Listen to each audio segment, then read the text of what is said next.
What is the impact of Loper Bright on medical device advertising and drug advertising, and also on the medical affairs function? If you like this type of content, please like, subscribe, share. It really helps the channel. Supreme Court's recent decision in Loper Bright Enterprises versus Raimondo has significant implications for the future of off-label marketing and communications by pharmaceutical and medical device companies. This case challenges the agency's deference. Accordingly, it may challenge the FDA's broad authority to restrict off-label speech, a regulatory practice that has now been long contested but remained largely intact. So I'm curious, do you guys think pharmaceutical and medical device companies are now likely to be more aggressive with the advertising and promotion? We're going to explore how this ruling, alongside the existing FDA guidelines on communications, impacts life sciences companies and why engaging the right attorneys, including the Kulkarni law firm, is now more crucial than ever. Now, traditionally, the FDA has prohibited off-label marketing, citing various statutory and regulatory provisions. The crux of this prohibition lies in the misbranding statute, which requires that the labeling of drugs and devices include adequate directions for use. However, these directions are often confined to the uses specifically approved by the FDA, leaving off-label uses outside the bounds of what is considered compliant labeling.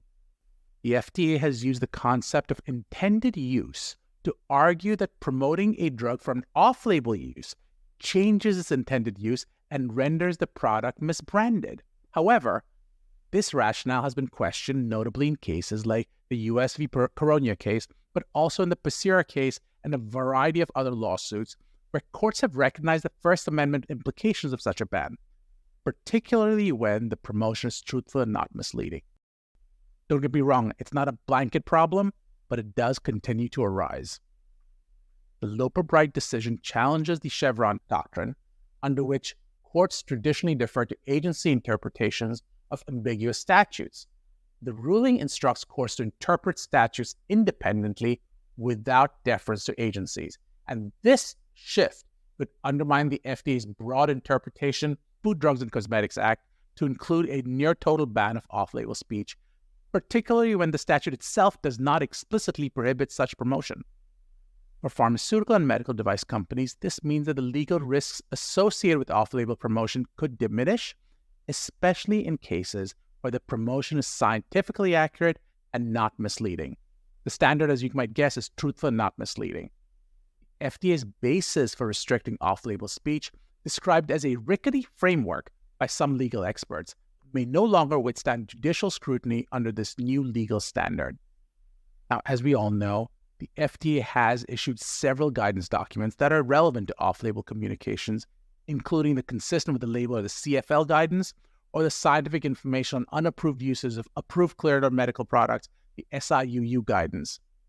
The Loper Bright ruling weakens the FDA's authority to enforce these guidances strictly, especially when they conflict with constitutional protections for free speech. Given this evolving legal landscape, pharmaceutical and medical device companies should reconsider their approach to off-label communications in this context. While the FDA has not yet revised its enforcement policies in response to Loper Bright, the possibility of legal challenges to the FDA's restriction on off-label speech is now more viable. Companies should be prepared to navigate these challenges with careful legal guidances. Companies should conduct thorough risk assessments of their current planned communication strategies. You need to understand the specific legal risks associated with off-label promotion, and this is crucial as courts may now be more sympathetic to challenges against the FDA's enforcement actions. In some cases, it may actually be advantageous for companies to challenge the FDA enforcement actions, especially where the actions restrict truthful and non-misleading communications. The Loper Bright decision opens the door for more aggressive legal strategies that question the FDA's statutory authority. Companies should consider updating their internal policies and promotional communications to reflect potential for a shifting regulatory environment. Legal counsel should be involved in drafting and reviewing these policies to ensure that they're aligned with both current FDA guidance and emerging legal precedents. Now, again, continue to engage with the FDA on off-label issues, seek clarity on how the agency intends to enforce its regulations post-Loper Bright.